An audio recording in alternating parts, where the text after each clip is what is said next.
Hello student, আমি তোমাদের essence sir তোমাদের সকলকে স্বাগত জানাই। পরীক্ষা শেষ, কিন্তু আসল টেনশনটা যেন এখন থেকে শুরু। মাধ্যমিক এবং উচ্চ মাধ্যমিক 2026-এর ছাত্রছাত্রীরা তোমরা এখন একটা অদ্ভুত সময়ের মধ্য দিয়ে যাচ্ছ। একদিকে পরীক্ষার চাপ শেষ হওয়ার আনন্দ, আর অন্যদিকে রেজাল্ট কি হবে সেই ভয়। আমি কি পাস করব? গ্রেস মার্কস আদৌ দেয়? খাতা কি খুব কড়া করে দেখা হচ্ছে? এই প্রশ্নগুলো তোমাদের অনেকের রাতের ঘুম কেড়ে নিয়েছে। আজকের এই ভিডিওতে আমরা কোনো রাগঢাক না করে সরাসরি বাস্তব সত্যিটা নিয়ে কথা বলবো। হ্যাঁ, কিছু পজিটিভ খবর আছে যা তোমাদের স্বস্তি দেবে, আবার কিছু নেগেটিভ বা কড়া সত্যিও আছে যা তোমাদের মেনে নিতে হবে। যারা ভাবছো যে খাতা ফাঁকা রেখে এলেও নাকি টিচাররা দয়া করে পাস করিয়ে দেবেন, তাদের জন্য আজকের ভিডিওটা একটা রিয়েলিটি চেক। ঠিক আছে, চলো শুরু করা যাক। তাই ভিডিওটা স্কিপ না করে শেষ পর্যন্ত দেখো, কারণ এই 10 মিনিটে তোমাদের মনের সমস্ত কনফিউশন জলের মতো পরিষ্কার হয়ে যাবে। তাছাড়া চ্যানেল নতুন হলে এখনই সাবস্ক্রাইব করে পাশের বেল আইকনটি প্রেস করে দাও, কারণ স্টুডেন্টদের জন্য একদম জেনুইন আপডেট আমরাই নিয়ে আসি। চলো শুরু করা যাক। প্রথমে আসি খাতা দেখার আপডেটে। তোমাদের মনে প্রশ্ন যে খাতা দেখা কতদূর এগোলো? এর পজিটিভ দিকটা হচ্ছে যে মাধ্যমিকের স্টুডেন্টদের জন্য দারুণ খবর হলো তোমাদের প্রায় 80% থেকে 85% খাতা দেখার কাজ ইতিমধ্যেই সম্পূর্ণ হয়ে গেছে। অর্থাৎ খাতা চেকিং এর কাজ খুব দ্রুত এবং মসৃণ ভাবে এগোচ্ছে, আর মাত্র 15 থেকে 20% কাজ বাকি। অন্যদিকে উচ্চ মাধ্যমিকের খাতা দেখাও কিন্তু জোর কদমে শুরু হয়ে গেছে। তাছাড়া নেগেটিভ দিক বা কড়া সত্যিটা কি, সেটা হচ্ছে অনেকেই ভাবো যে একবার খাতা দেখলেই কাজ শেষ। একদমই না। একবার খাতা দেখার পর সেটা স্ক্রুটিনির জন্য হেড এক্সামিনারের কাছে যায়। কোনো টিচার যদি ভুল করে তোমাকে বেশি নম্বর দিয়ে থাকেন স্ক্রুটিনিতে, কিন্তু সেটা ধরা পড়ে এবং নম্বর কমে যাওয়ার সুযোগ থাকে। তাই আমার খাতা সহজ টিচারের কাছে পড়লেই আমি বেঁচে যাব, এই ধারণাটা মাথা থেকে বের করে দাও। বোর্ড একটা নির্দিষ্ট নিয়ম মেনেই খাতা দেখে। ঠিক আছে, বুঝতে পারলে? এবার আসি মাধ্যমিকের পাসিং মার্কসের বিষয়ে। তোমরা অনেকেই জানো যে মাধ্যমিক পাস করতে গেলে 25 নম্বর পেতে হয়, কিন্তু এই 25 নম্বরটা কিভাবে আসে, এখানেই সবচেয়ে বড় পজিটিভ বিষয়টা লুকিয়ে আছে। মাধ্যমিকে 90 নম্বরের লিখিত পরীক্ষা এবং 10 নম্বরের প্রজেক্ট থাকে। নিয়ম অনুযায়ী এই দুটো মিলিয়ে তোমাকে 25 পেতে হবে। অর্থাৎ স্কুল থেকে প্রজেক্টে যদি তোমাকে 10-এর মধ্যে 10 বা 9 দিয়ে থাকে, তাহলে লিখিত পরীক্ষায় তোমাকে পাস করার জন্য মাত্র 15 বা 16 পেতে হবে। লিখিত ও প্রজেক্ট আলাদা করে পাস করার কোনো চাপ নেই। কিন্তু নেগেটিভ দিকটা কি? গ্রেস মার্কস বা ফাউল নাম্বার কি সবাই পাবে? দেখো, অনেকেই ইউটিউবে মিথ্যে আশা দেয় যে বোর্ড সবাইকে পাস করিয়ে দেবে। এটা সম্পূর্ণ ভুল। আমার দীর্ঘদিনের অভিজ্ঞতা থেকে বলছি যে গ্রেস নম্বর অবশ্যই দেওয়া হয়, কিন্তু সবাইকে নয়। ধরো তুমি সব মিলিয়ে 20 বা 21 পাচ্ছ, ঠিক আছে? পাস করার জন্য আর মাত্র 4 থেকে 5 নম্বর দরকার। তুমি খাতায় অনেকগুলো প্রশ্নের উত্তর লেখার চেষ্টা করেছো, হয়তো উত্তর পুরোপুরি ঠিক হয়নি, কিন্তু তুমি চেষ্টা করেছো। ঠিক সেই জায়গাতেই টিচাররা তোমাকে সর্বোচ্চ 5 নম্বর পর্যন্ত গ্রেস দিয়ে 25 করে পাস করিয়ে দেবেন। কিন্তু তুমি যদি খাতায় মাত্র 10 বা 12 নম্বর পাও আর বাকি খাতা পুরোপুরি সাদা রেখে আসো, তাহলে কোনো টিচারই তোমাকে 15 নম্বর গ্রেস দিয়ে পাস করাবে না।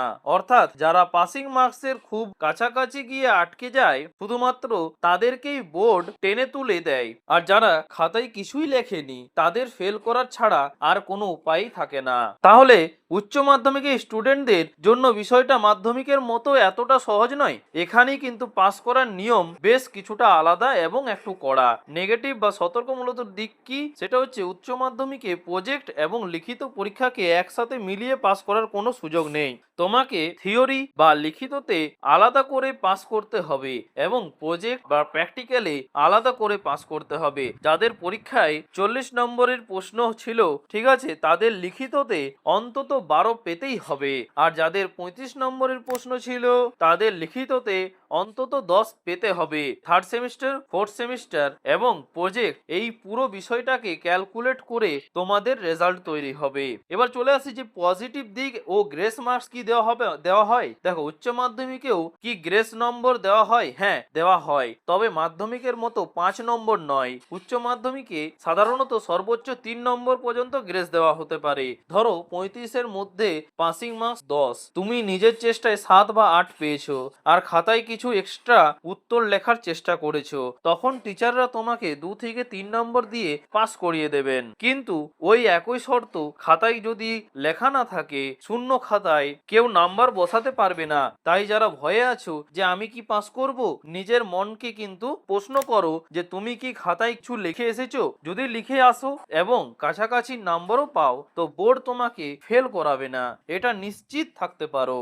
তাহলে এখন একটা বড় প্রশ্ন ঘুরপাক খাচ্ছে যে সামনে তো ভোট, তাহলে কি আমাদের রেজাল্ট পেছবে নাকি ভোটের জন্য সবাইকে পাস করিয়ে দেওয়া হবে? এটা সবার মনে কিন্তু এখন, সব স্টুডেন্টদের মনে, বিশেষ করে মাধ্যমিকের স্টুডেন্টদের মনে এখন ঘুরপাক খাচ্ছে। চলো এর উত্তর দেওয়ার চেষ্টা করছি। তো বন্ধুরা, এটা একটা সম্পূর্ণ ভুল ধারণা। বোর্ডের কাজ এবং ভোটের কাজ দুটো সম্পূর্ণ আলাদা ডিপার্টমেন্টের ওপর নির্ভর করে। রেজাল্টের ওপর ভোটের কোনো প্রভাব পড়বে না।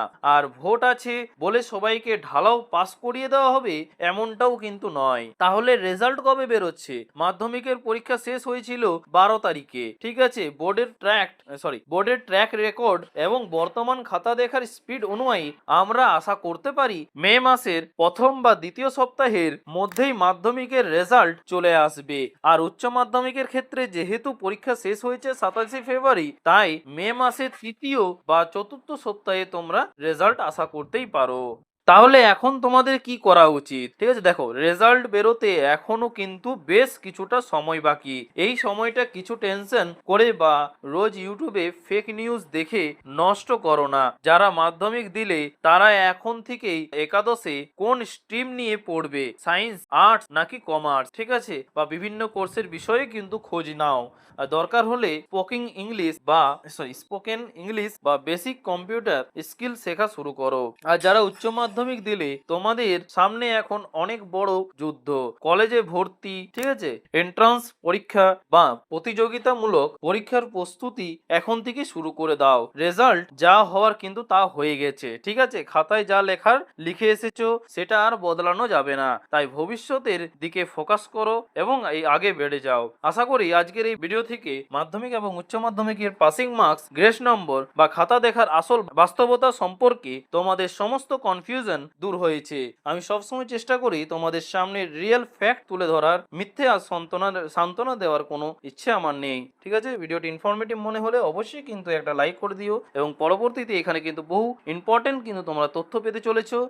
তাই তোমাদের বন্ধুরা যে আজকের যে ইনফরমেশনটা পেয়ে উপকৃত হয়, তাই বন্ধুদের কাছ থেকে বন্ধুদেরকে কিন্তু শেয়ার করে দেবে অবশ্যই, ঠিক আছে। আজকে এই পর্যন্তই, দেখা হচ্ছে পরের ভিডিওতে নতুন কোনো আপডেট নিয়ে। এবং তোমাদের কিছু যদি প্রশ্ন থাকে তো অবশ্যই কিন্তু কমেন্ট বক্সে লিখতে ভুলবে না, ঠিক আছে। থ্যাংক ইউ, পাশে থেকো, সুস্থ থেকো।